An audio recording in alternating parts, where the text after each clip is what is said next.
So it's 2 minutes after. So I'm just going to go ahead and kick off with quick intro. Oh, Jared's joining. So quick intro and kind of like the ground rules. For those of you who might not have chatted with me live yet, my name's Alexandra. I lead portfolio development initiatives at Rebel, including our Rebel webinar series, which we do almost on a monthly basis. And it's an opportunity for you as Rebel founders to hear from subject matter experts that collaborate with us in a number of ways and on a number of topics like sales. So a few ground rules. We are recording this session because we do share it with the portfolio, the entire portfolio afterwards.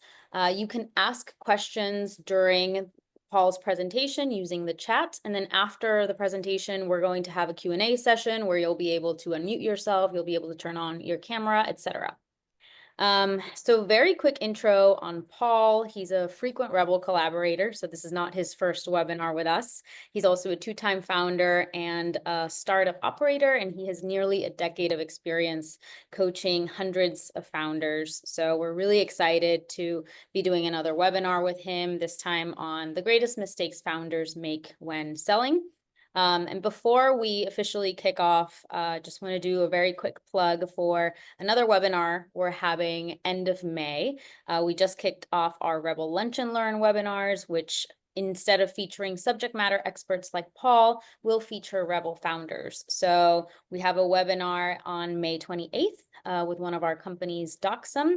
If you'd like to collaborate with us on a Rebel Lunch and Learn webinar, feel free to email me afterwards. We're trying to get as many founders from as many industries, as many countries to participate and kind of, talk a bit more about what you're building and what you've been doing since you graduated from YC. So with that all being said, Paul, the mic is yours. Thanks, Alexandra. It's great to be here. Thanks for having me. I'll start the talk here. This is about mistakes, right? And the idea here is that you guys can walk away with better awareness on the potential pitfalls that might come your way. And just by being aware of some of the top mistakes founders make when selling, you might be able to avoid them and save you a bunch of heartache, headaches, and a bunch of pain, right? My job is to accelerate, hopefully with this presentation, your learning as founders when it comes to sales and go-to-market. Over the 9+ years, it'll be 10 years that I've been doing this coaching thing in November. I've coached hundreds of founders, and what I've tried to do in this presentation, in this talk, is collect the greatest hits of mistakes. And we'll be going over them in the next half hour here or so. What I don't want it to feel like is a founder bashing session. This is not what it is. I have the utmost respect for founders. None of us would be here without founders, by the way. Founders are the prime resource for this entire startup ecosystem. And without them, none of us are able to even exist. Never mind all the innovation that they bring to the world, the ways they put their dents in the universe, et cetera. And so when I'm pointing out mistakes, I hope that it comes across from a place of just trying to, having learned myself, because I've been a founder twice and I've made some of these mistakes myself, but hopefully it comes from a place of humility and help versus my goal is never to talk down to any founder. I'm here to support the ecosystem. One of the reasons why I do the job that I do and why I could see myself doing it for another few decades is that I get a great thrill and great purpose and meaning waking up each and every morning helping founders put their dents in the universe. So with that said, I will jump into number one.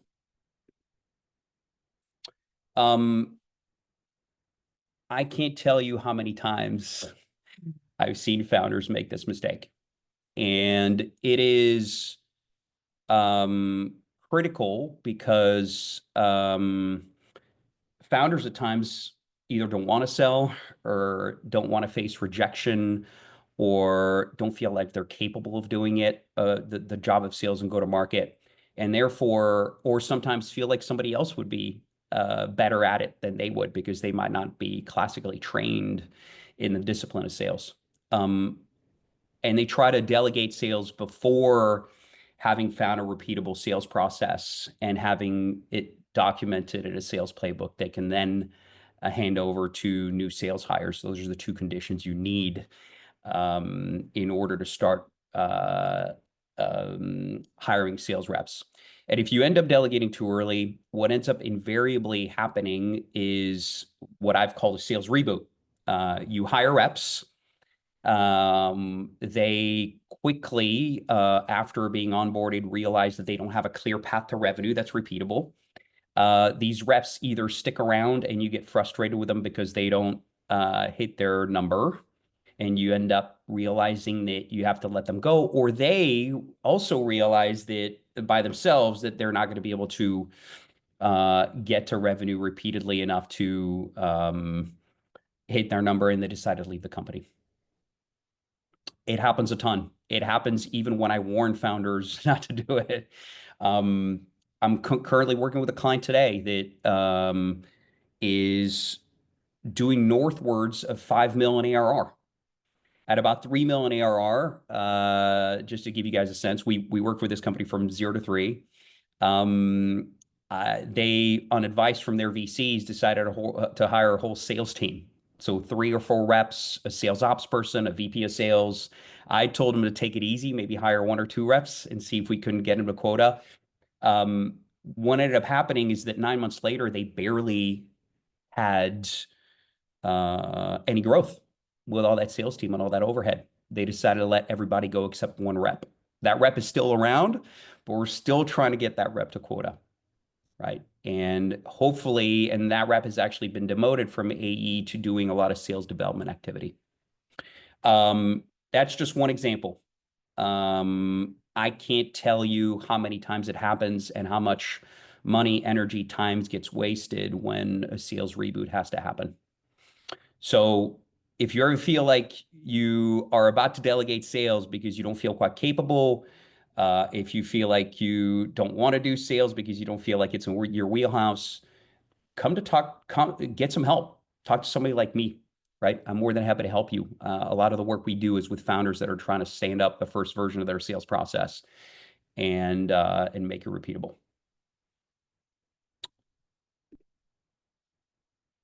Over relying on your networks to sell into. There's nothing inherently wrong with this, right? And here's what I mean by that. It is okay. I tell my clients this: your network and your ability to sell to your YC batchmates, for example, or to other portfolio companies from the investors that have invested in you by getting warm intros, to your friends. There's nothing inherently wrong with it. And I tell my clients that those are low-hanging fruit, to grab them and take big bites out of them. But you need to go into that being fully aware of some of the downsides that might come up. One of the big downsides is if you over-rely on your network, you might not be working on a sturdy go-to-market. And here's what I mean by that. In trying to find message market fit, in trying to find a reliable way and a scalable way to get your product to market, to message it to the market, and then have the market respond with interest so that you can actually start conversations with folks, right? And start getting leads at the very top of your funnel. What I see from founders when they over-rely is that they only focus on the networks because they come from a place of scarcity and they want to get their first few sales, which I totally understand.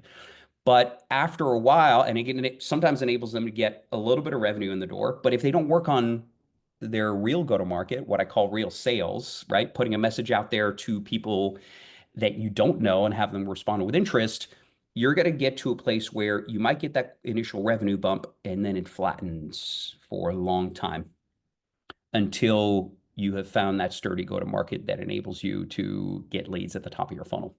So one of the things we encourage our clients to do is to, yes, take the big bite out of low-hanging fruit, but also work on your go-to-market in parallel, right? Hugely, hugely important.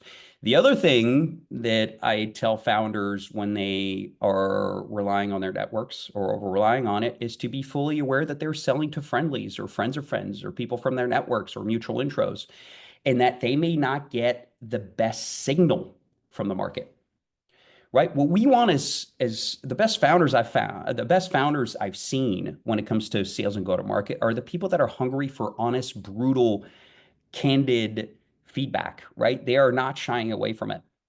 And it is actually something that's incredibly valuable to get. And what happens with friendlies typically is they don't want to offend you. They're not going to be as blunt as somebody that you might have talked to off the street or that you might have reached out to that may or may not have an interest in your product or service. And so the signals, you may get some false positives. The signals you might be getting are not as accurate as they might if you actually reached out to prospects cold. And so those are some of the things that you're going to want to watch out for if you're going to be selling into your network. And I would always tell founders to, yes, take big bites of that low-hanging fruit, but also in parallel work on your go-to-market. It's incredibly important, or else you'll get to a place where your revenue stalls for quite a while until you find message market fit.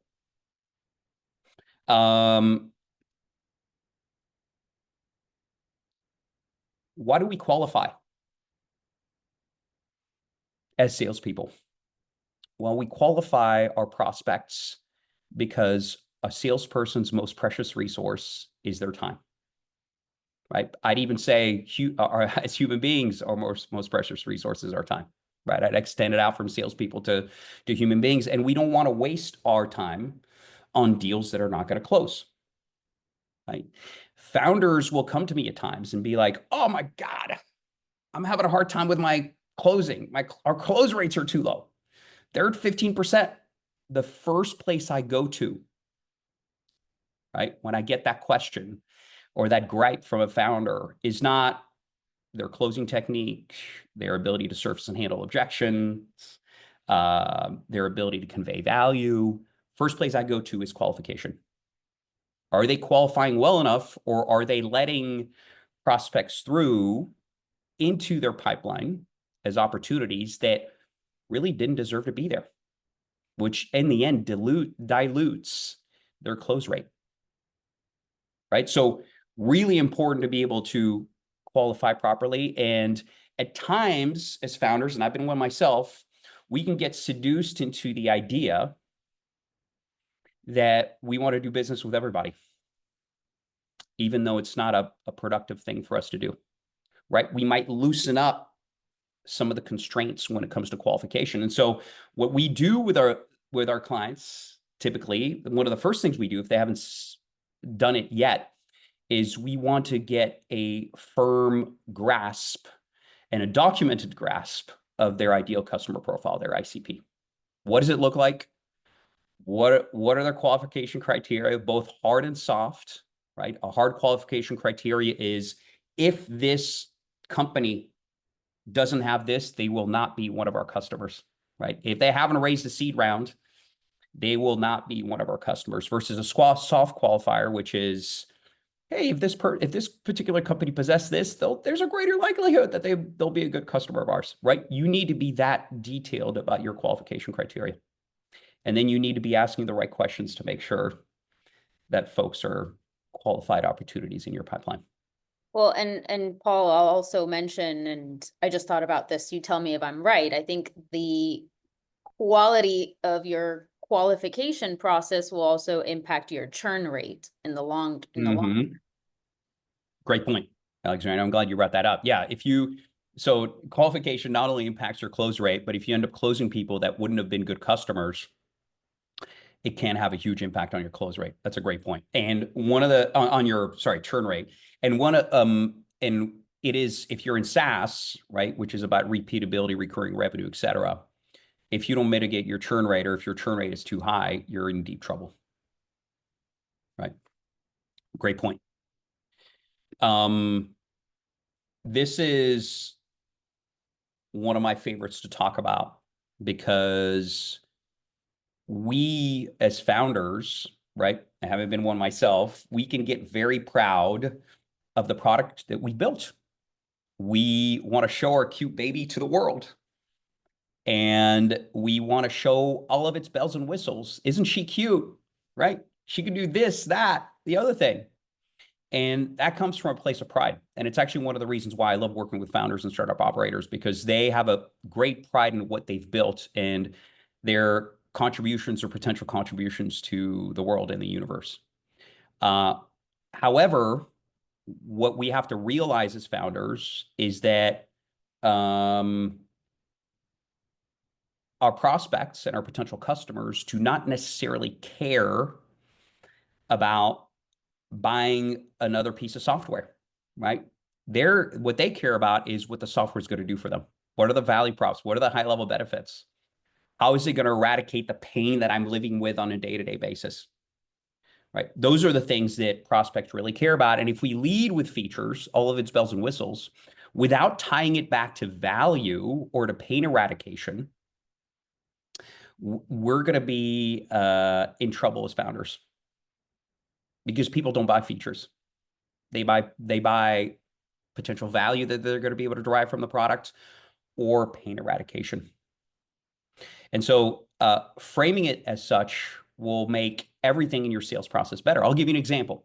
If you are doing a product demo, which invariably a lot of you guys will be doing, and you talk about your features, but don't tie it back to the value that every feature or functionality provides, it's going to be hard for you to sell well and to convey value that your product is going to be giving to your prospects and to your customers. And so one of the things we talk about, I didn't invent this, but one of the things we talk about with my clients is, after every feature is being demoed, every user flow, every functionality, ask yourself the question, so what? Right? What is it bringing to the prospect? What is that prospect going to get out of this particular feature and functionality? Right? What's going to be the high level benefit they're going to derive from it? And so it comes from a beautiful place, but we have to be really, really careful and make sure that our sales are customer centric, and that we don't let our pride necessarily guide our sales process. This one's one of my favorites is also another favorite of mine to talk about, because just founders are not necessarily wanting to invest in some of the stuff that doesn't feel probably as glamorous when it comes to work, right? Top of funnel activity, go to market work, sales development, whatever you want to call it, is typically the least glamorous part of, or one of the least glamorous parts of your sales marketing go to market. It involves you prospecting, lead sourcing, reaching out to folks with a particular message, personalizing your messages if you want to, figuring out how the message is being received by the market, being able to read the data and feedback, the qualitative feedback you're getting in the market, and then iterating on your go-to-market motion. All of these things are difficult to do. They take a particular skill set, right? And what I see at times is that founders do that last. And it's a little unfortunate, because this is really the oxygen for your sales funnel, the gas for your sales engine.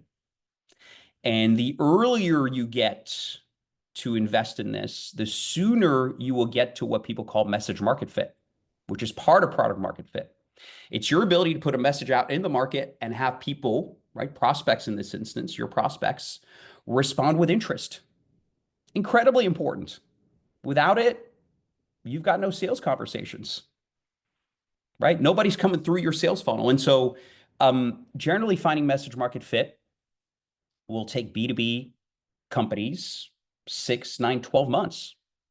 If you're doing it with great rigor and with great throughput, right? And so if you delay this kind of work, you're going to put yourself in a place where you're not going to find message market fit for a while, and your sales engine's going to sputter. It's going to be hard for you to get consistent revenue growth. And sometimes you might not grow at all for several months at a time.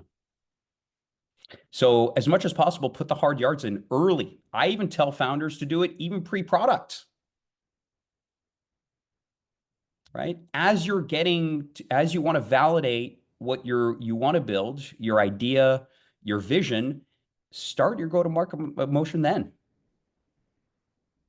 And I'll just take an opportunity to say, if you haven't done so already, Rebel founders get a 1 hour free intro call with Paul. So if you've already had your intro call with Paul, you can chat with him about, a prolonged engagement. But if you haven't, happy to connect you with Paul after the webinar so that you guys can schedule some one-on-one time. Thank you, Alexander. Thanks for the plug. Yeah, you guys can bring in that coaching session. It's a free coaching session, basically. You guys can bring 2 to 3 authority sales or go-to-market issues that are top of mind, that are preoccupying you, that may be preventing you from growing as fast as you want. And my job is going to be to deliver as much value on at least one of them. And yeah, happy to have it with anybody that would want to take me up on that. Alexander can put us in touch.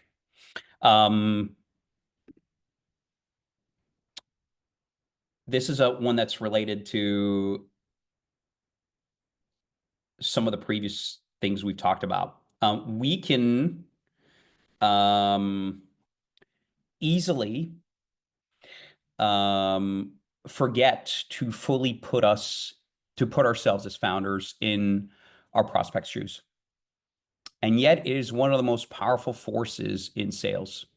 Your ability to empathize and understand your prospect, what they're going through, their daily hardships, the pain that they're going through on a day-to-day basis in their work lives, is one of the most powerful things you have in your arsenal as a salesperson, because your empathy builds trust in your prospect. People see that you understand them. They start seeing you. The more you're able to describe their problems and put yourself in their shoes, the more they feel like you're their trusted advisor and not somebody that's on the other side of the negotiating table. And so your ability to find out about your customer's pain, your ability to make them abundantly aware of it, your ability to empathize with it, your ability to truly put yourself in their shoes will be a huge asset in your entire sales process from the very top, right? If you're from your outbound messages, for example, where you describe a pain point, it might hit a nerve with a prospect. They might be like, whoa, this is true. This is what I'm feeling, right? All of a sudden you're relating to them all the way to close, right? When you're actually reminding them why they should be signing the contract with you, reminding them what your product's going to do for them, that's going to save them time, money, etc. And so one of the things we can do when we lead with the pride of our product, right, throughout our sales process, is that we can sometimes forget to put ourselves in the prospect's shoes. And the more you can think like your prospect, the more you can inhabit their worlds, the better you will be at sales and go to market. There's no question about that. So if you can adopt a stance where you're on the same side of the table, you understand their problems and their pain, you are coming from a helpful posture as opposed to somebody that's trying to shove a product down their throats, the better off you will be as a salesperson and a founder. And people feel it, right? It's not going to be about your product anymore. It's going to be about you helping them solve their problems. And that shift is incredibly powerful. And sometimes as founders, we can get caught up in, hey, isn't she cute? Isn't my product amazing?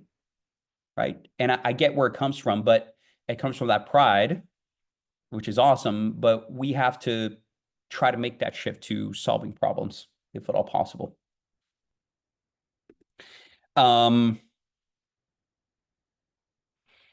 This one is an interesting one. I'll meet with founders a lot. Part of my job, right? And at times, I will ask them what kind of top of funnel things they've done or go-to-market activities that they've done to garner leads or introductory conversations for their sales funnel. And I'll ask them about outbound, because generally, right, for most B2B startups, not all, but generally outbound is one of the bigger levers you can pull on early to get yourself some leads. Right? It's usually better than inbound unless you've unlocked specific things like content really early, that the content you're putting out is resonating with people and you're able to get people to respond to it. But generally outbound is a great way to get yourself some initial meetings. And so when I ask people, have you tried outbound? A lot of the responses I get is, yeah, we tried automated email outbound, but it didn't work. And I ask them, well, how many campaigns did you launch? And they'll say, well, 8 to 10, we only got a couple replies. One of the issues here is that finding message market fit takes a lot more grit, resilience, ability to analyze data. Usually we're not receiving that much reward, at least initially, so there's not enough dopamine to keep us going. And folks will give up on it far too early, right? And it breaks my heart because usually we can get them to message market fit, but founders don't know what it is and what that journey looks like to actually get there, right? I'll give you an example. We had a client we worked with several years back. They came to us. At the time, they had 13 big names when it came to businesses that all of us would recognize that we're still having a hard time with all that social proof, garnering pipeline. And they said, hey, can you help us build out our automated email initiative? And we did, right? We set forth and started doing it. With this particular client, with all this social proof, we sent a bunch of campaigns. Typically, we recommend our clients send out 4 to 6 email campaigns for automated emails on a weekly basis, these test campaigns. In the first 40 campaigns that we sent out, this particular client only got 4 interested replies. Tough sledding, right? Very difficult. A lot of campaigns without any interested replies. A lot of places where a lot of founders I meet with would have given up, right?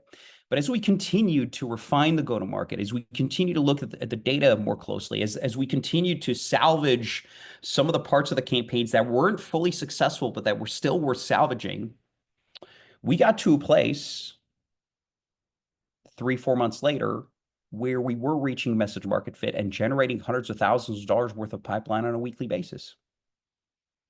This company ended up being thrilled with us. About 1.5 years, 2 years later, we worked with them for about 1.5 years to 2 years.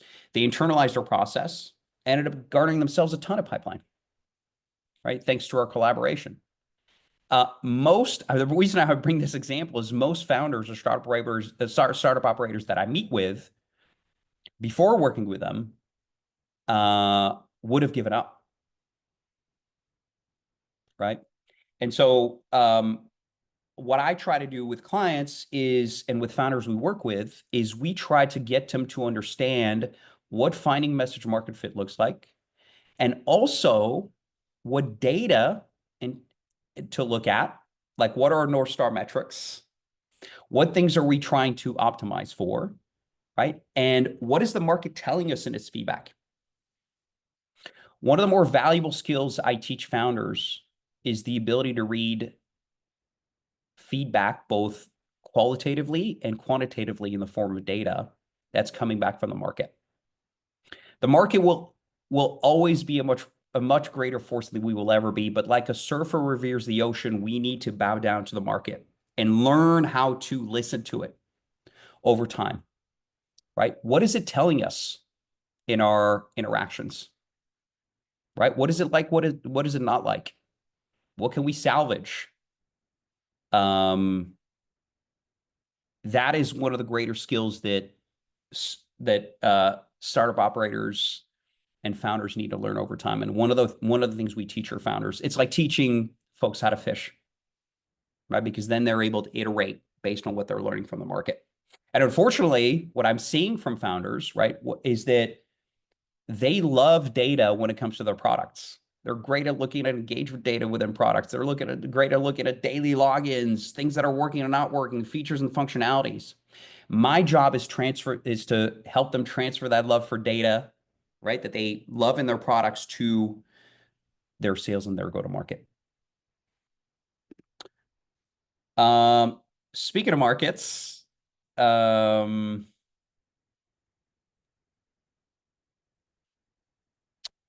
sure all of you founders know the feeling of launching a half-baked product, right, and being anxious about it. Reid Hoffman once said that if you're not embarrassed about the product you're launching too late. And one of the things that I tell my founders is that anxiety you're feeling, right? Because of where you want your product to be or where the market wants your product to be and where it currently is, right? The fact that you're missing key three features that may help you close 5 or 6 deals that are in your pipeline, that anxiety is actually a healthy feeling. It's not comfortable. Don't get me wrong. I've been there, right? It feels like a pit in your stomach. For me, it felt like high anxiety when I was a founder, but it's actually a really healthy thing because you're letting the market pull you in the right direction,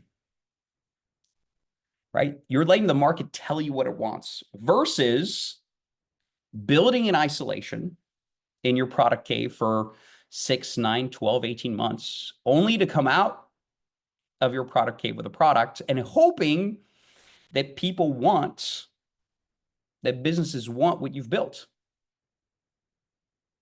right?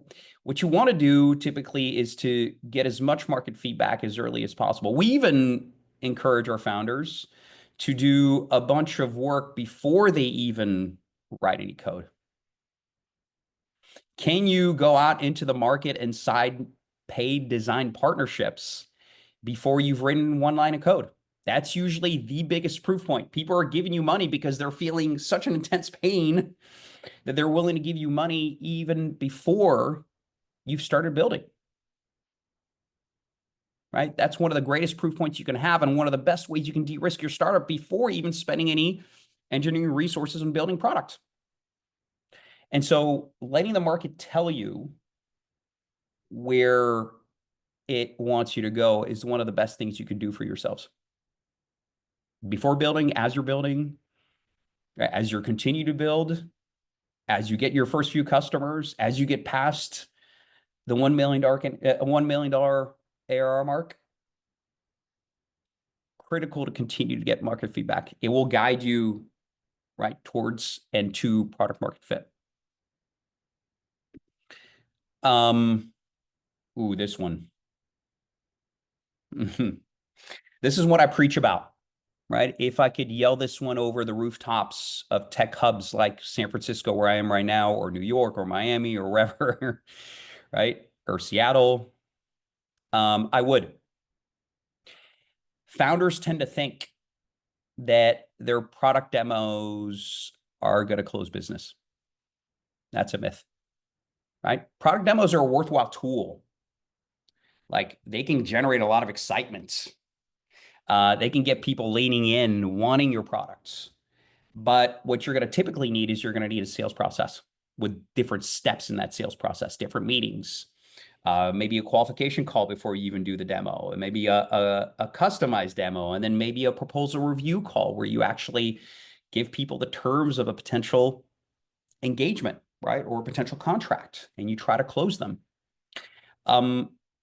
Selling next steps is about building the connective tissue between the steps in your sales process, right? Without it, what you risk is, without that bridge, is you risk that your prospects fall out or stall in between steps in your sales process. You guys may have heard this already. It's sales 101 to know that you do not leave a meeting or a sales call without having booked the next meeting or call, right? And that's all well and good, but that's just a start. If you just book the call or the next meeting and you don't tell the prospect why it's must-see TV, compelling, interesting, value-laden for them to attend that next call, what's going to end up happening is that you're going to get high no-show rates, right? A lot of no-shows, people not attending. And so our jobs as salespeople are not only to sell our products, but to sell the next step. So we not only book the next step in our sales process, but we guarantee a high attendance and we keep people on the tracks towards closing a deal. I have a question around this, and maybe it's a series of questions, but so I've worked in sales roles as an account manager, as an account executive. How do you, you have your sales process. Let's say you have a qualification call, you get to the demo and you realize the right person is in the room, right? The decision maker is not participating. And that has the potential of kind of like screwing up your process, right? Because then Totally. you need to kind of like it's almost like herding cats sometimes to get the right person Mhm. in the room. Yep. What do you how do you recommend founders tackle this? How do you recommend what tips do you have for them to prevent this from happening? Yep. I love that you brought that up because it is, before I start working with clients, it's one of the places that gets ignored the most. And usually it has a huge impact on deals dying off, close rates, et cetera.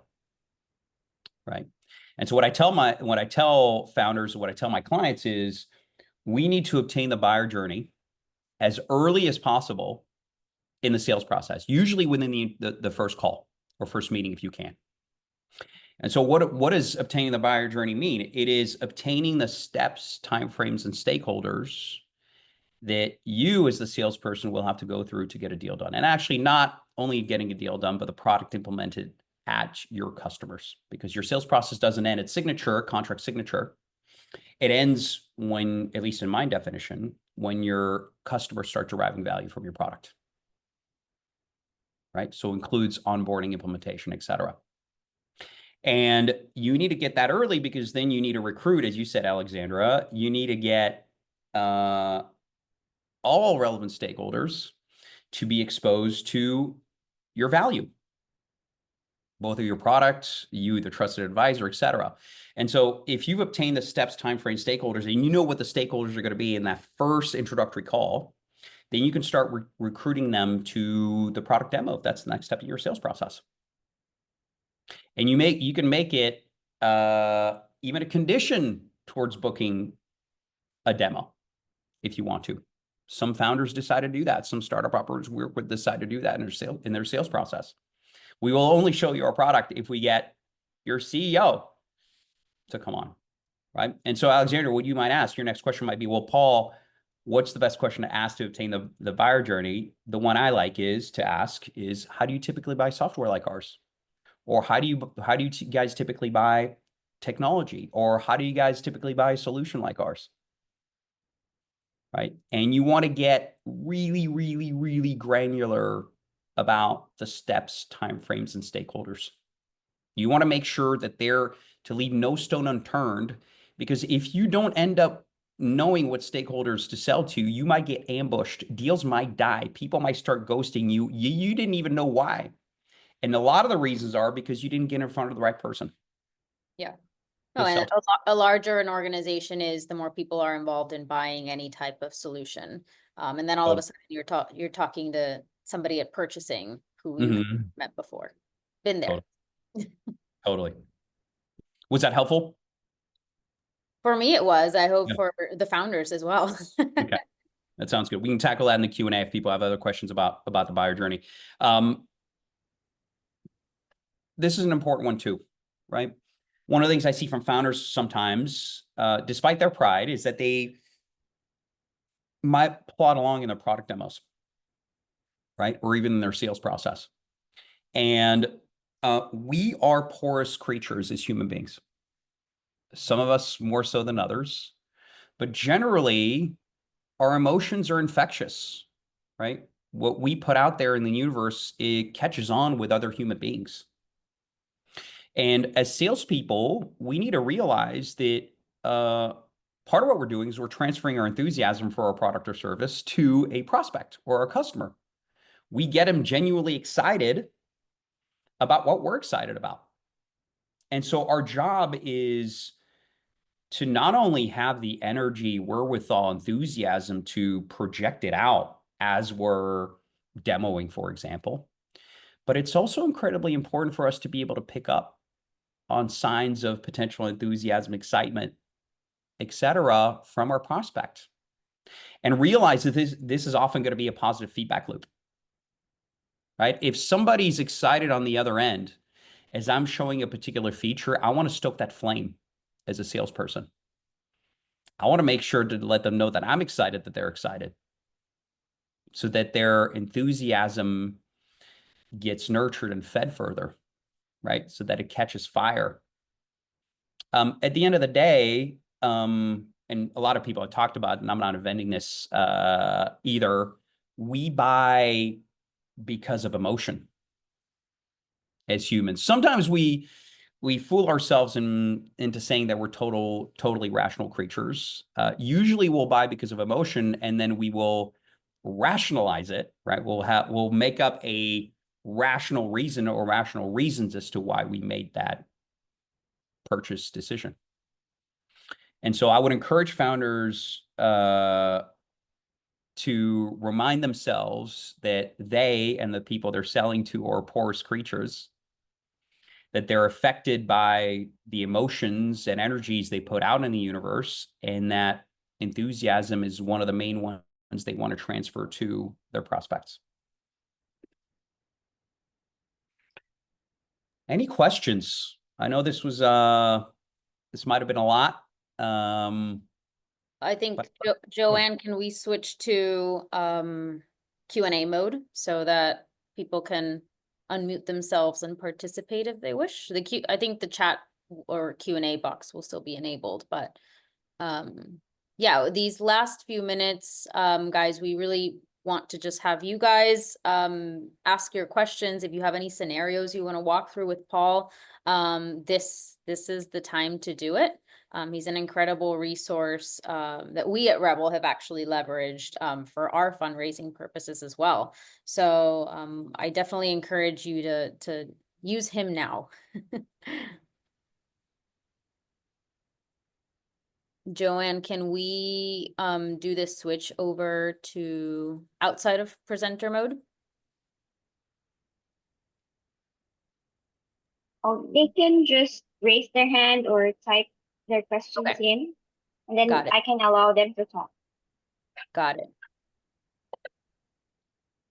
So if anybody wants to share a particular situation, so Bryant asked, how do you know when the problem is the product versus the messaging? Classic question. I love that. I'm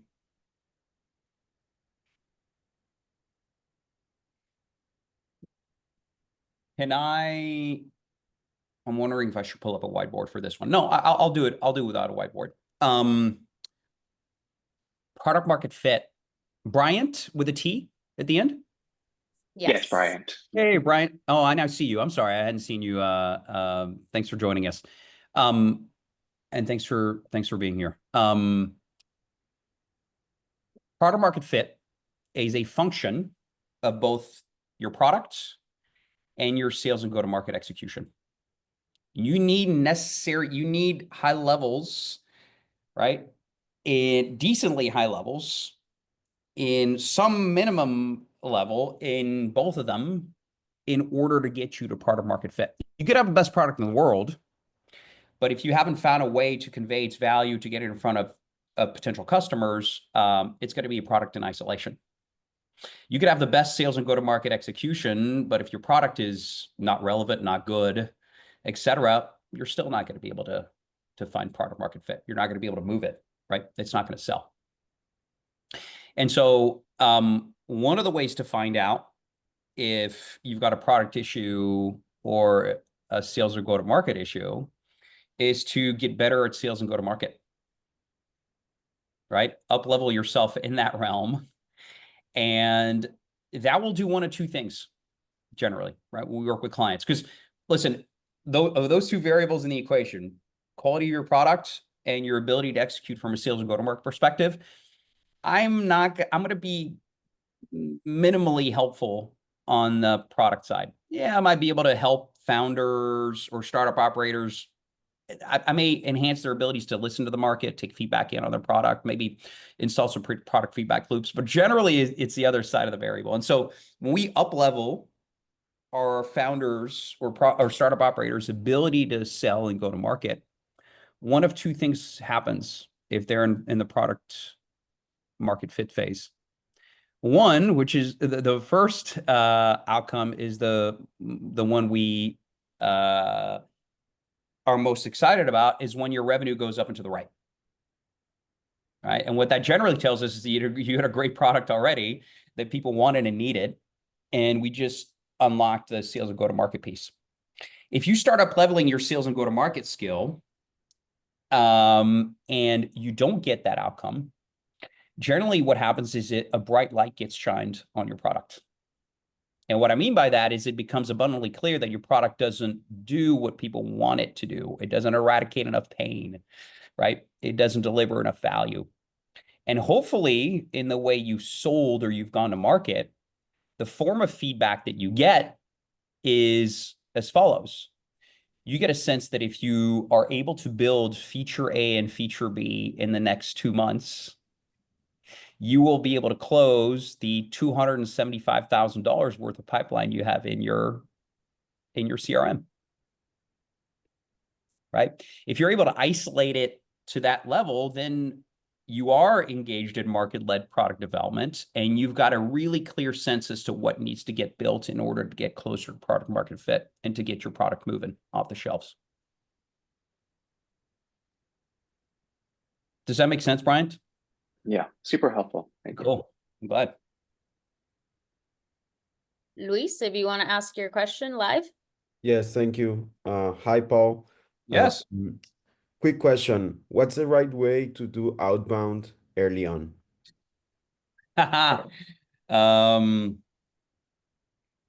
We could talk. I'm trying to condense this in a couple minutes worth of an answer because You could be here a while. yeah, we could literally talk about this, but thanks for asking because it's worthwhile. Mhm. There are 2 ways to do outbound. 2 main ways. One is automating it, right? Whether it's automating email campaigns, LinkedIn campaigns, email and LinkedIn hybrids. So one piece is automating it, and generally that's for a market where you have a lot of different targets, right? That may be lower value, not always, but generally it's about the number of targets. And then the other way to do outbound is to do what people call ABM, or account-based marketing, which is a way to do personalized outbound, right? Usually when you have very few targets that are of very high value, you're going to want to lean into personalized outbound ABM. For example, if your product, Luis, was something you could only sell to Fortune 100 companies, and you could only sell it to CFOs and CEOs, you would have a total lead base of 200 leads, right? Fortune 100, CFOs and CEOs, 2 roles within those companies. You'd have 200 total leads. If your ACV was $2 million per contract, I would say, Luis, forget all this automation stuff, right? Focus on ABM. If we have to send carrier pigeons to these prospects with like a personalized message, if we have to send tickets to, Knicks playoff games in order to sit down with them, like, let's do that because it's worth it for us to adopt such a high touch approach. So the first thing we're going to want to do is to look at your market, what kind of ACVs, how many leads you have. And then we're going to want to figure out, okay, what are we doing between the two? Are we doing both? Because sometimes I encourage clients to do both, because what personalized outbound would enable you to do will be to get more introductory calls booked more quickly than what's automated. On the automated side, it's going to be more scalable and it's going to be more statistically significant. So you're going to get data back quickly in statistical significance, and you're going to be able to iterate on your message much faster than you would on the ABM side. So long or short of it is there's a lot to consider.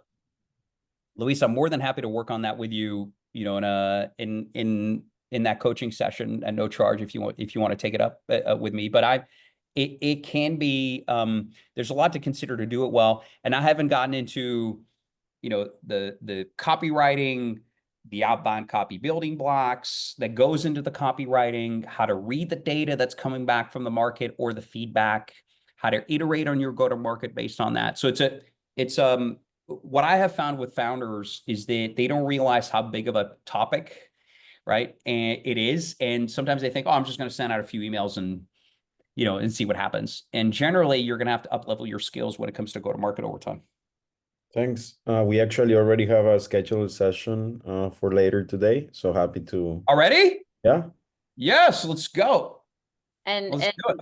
what I was going to mention, for the benefit of everybody on the webinar. So our previous webinar with Paul did focus on outbound. So Joanne is going to send the video of that webinar as well when we send the video for this one to the entire portfolio, in case you want to check that one out as well.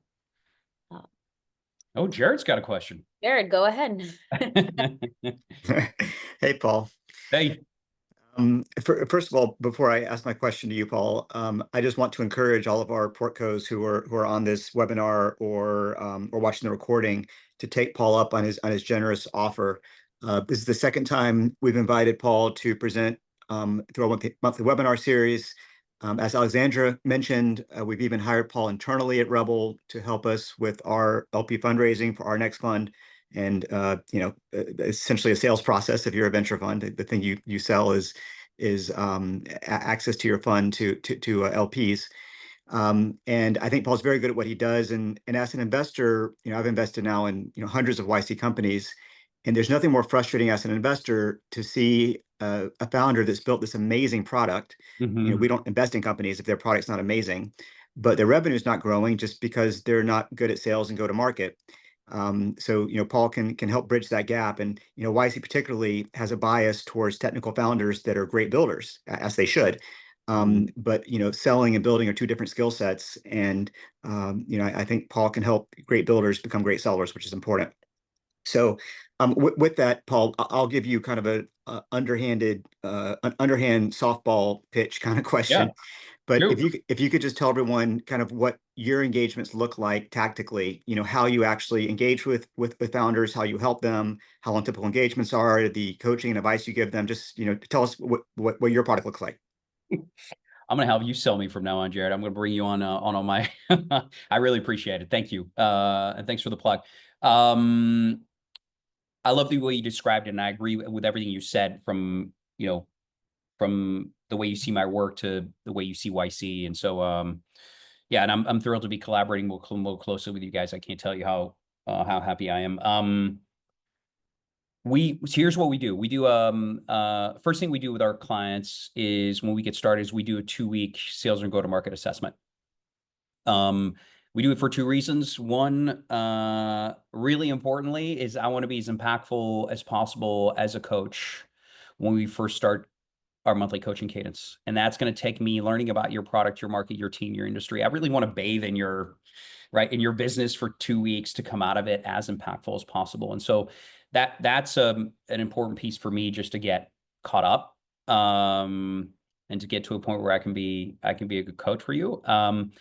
The other reason we do it is I want to make sure to unearth all the areas of opportunity, all the real needle movers, and make sure to rank them in proper order, and even unearth the unknown unknowns. Because a lot of times founders will be open with me, but they will not realize what things that they should have worked on or should be working on. And part of that assessment is doing just that. And so I unearth these things. I present them to you at the end of the 2 weeks in the form of a PowerPoint presentation.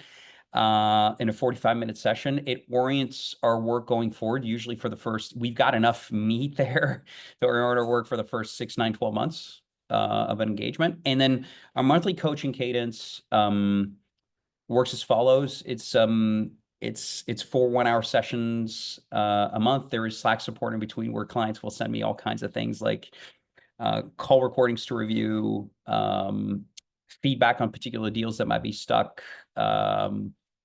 copy that they've developed that they want feedback on before going to launch. So our job is to really, at the end of the day, is to really accelerate the growth of our founders and startup operators, which in and of itself should increase their revenue growth if things go well.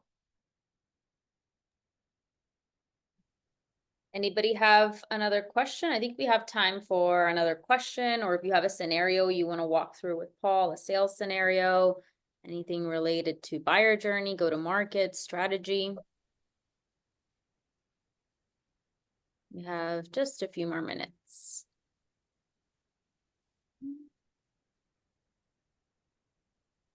Nope.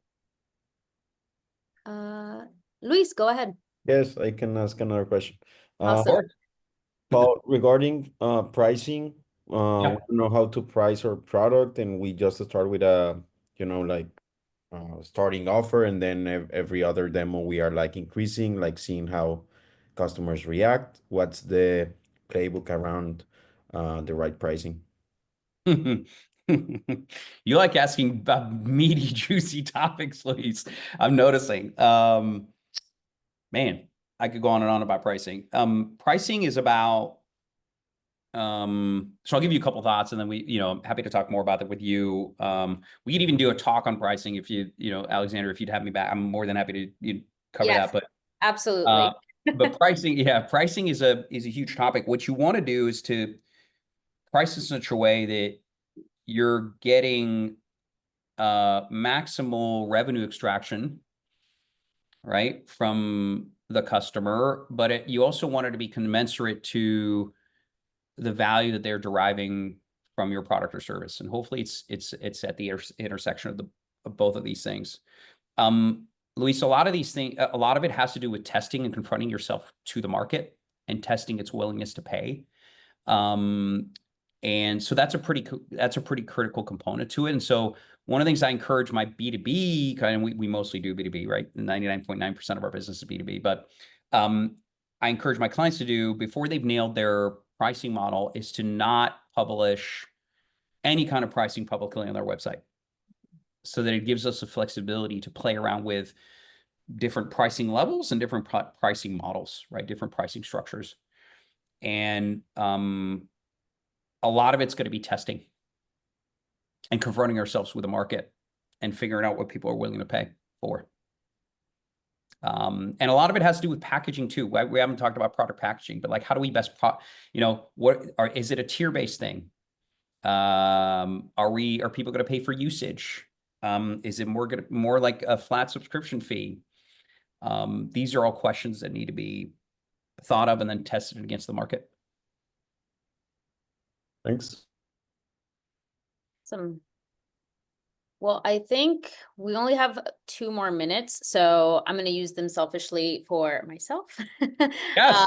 So to the founders that are live and the founders that are listening to the recording, we're definitely probably going to have Paul back since he already offered to do another webinar. I think everyone on the Rebel team, especially Jared, recognizes the importance of, being a strong salesperson, even if you are a technical founder. So that's why, we've done 2 webinars now with Paul, and we'll definitely do as many as he's open to doing.